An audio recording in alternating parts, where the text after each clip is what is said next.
myself back to when I was about 9 years old, and my mother gave us a plaque. And on that plaque, to which to this day is now in my office because of how important I thought it was. And she gave us this plaque, and she said to us, read it, learn it, keep it in your head, always remember it. Do you want to hear what it is? Yes. On it, it said, the true person is rarely reflected in skin color. Perhaps we shall be the teachers when it is said out of the depths of pain. We were taught to be the sole heritage of this world, but oh, we know about love. And that is why I say to you that though it be thrilling and marvelous to be simply young and gifted, in such times as this, it is doubly so, doubly dynamic to be young, gifted, and black. And I've never forgotten that. And the reason why my parents and my mother especially taught us that was because she realized, and she wanted us to realize, that you are important as a human being. You are important. You need to be visible. You don't have to feel that you aren't worth it. You don't have to feel like no one cares or that you can't do anything. Anything that you want to do, you can do. But you have to understand, no longer feel invisible. And I never forgot that. And it took me years later for me to recognize that I needed to learn a very valuable lesson with regards to that. Because one of those things that my parents also taught us was that golden rule, to love thy neighbor as thyself. And years later, I was tested with that same theory. I was visiting a friend of mine at the hospital, and as I was heading into the hospital, near the doors on the cold concrete, there was an old man, frail, scruffy, salt and pepper beard, eyes that looked like he had seen many years of pain, but politeness of one that had grown up with manners. And as I walked past him, I could hear his frail voice say, "Excuse me, sir, but if you don't mind, I know you're a busy man. Can you offer me a bit of change? I'd greatly appreciate it." And I passed him right by, like he didn't exist. A few hours later, after visiting my friend, I came downstairs because I had to get some coffee for everybody.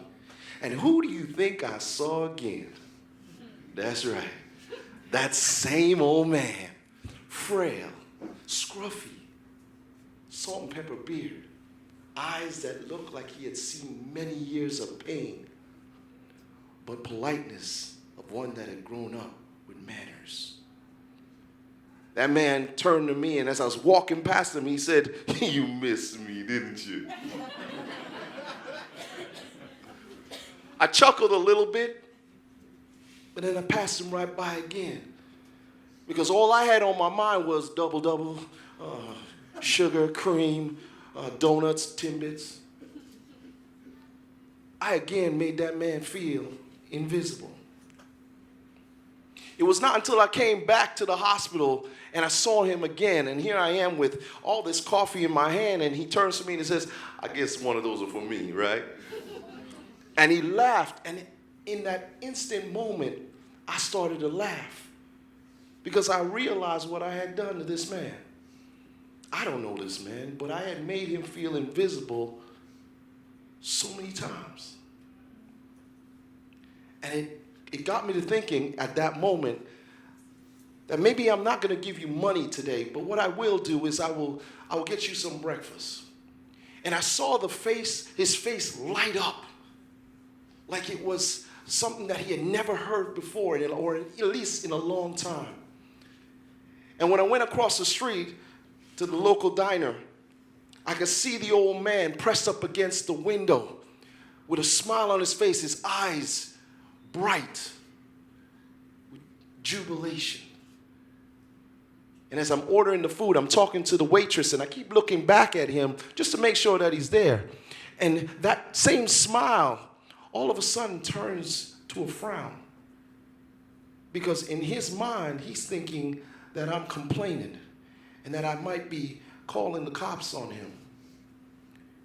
And within seconds, that man disappeared. I walked up, grabbed my 2 bags, and I turned around and he's not there. And the first thing I thought of was, damn it, I just bought 2 bags of breakfast. And then the second thought I had was, I just made this man feel invisible. How many times have you made someone feel invisible? Maybe it's a coworker who's desperately wanting you to help them with a project and you're only thinking about your own work. Or maybe it's a friend who wanted you to help them through a trying time and just needed your shoulder to cry on. Or maybe it's a family member who really, really wanted you to just say, I love you.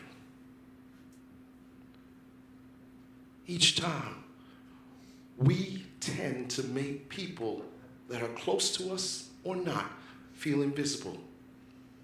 And in that moment, I made a man feel invisible like everybody else who had overstepped him and undervalued his humanity. Was I any different? My parents a long time ago taught me to love thy neighbor as thyself. Amen. Thank you very much. Appreciate that. Now, perhaps we shall be the teachers when it is done out of the depths of pain. You see, what I've seen in my life is that I don't want to make another person feel invisible, but rather to turn my mindset around and start allowing people to start feeling visible by seeing them for who they are. Just because they don't dress like me, look like me, act like me, or talk like me, doesn't mean that they are less of a human being than me. Instead, it's time for us to change that mindset. Understand that you are young and gifted, that you are young and gifted. You are young and gifted. I'm working on you.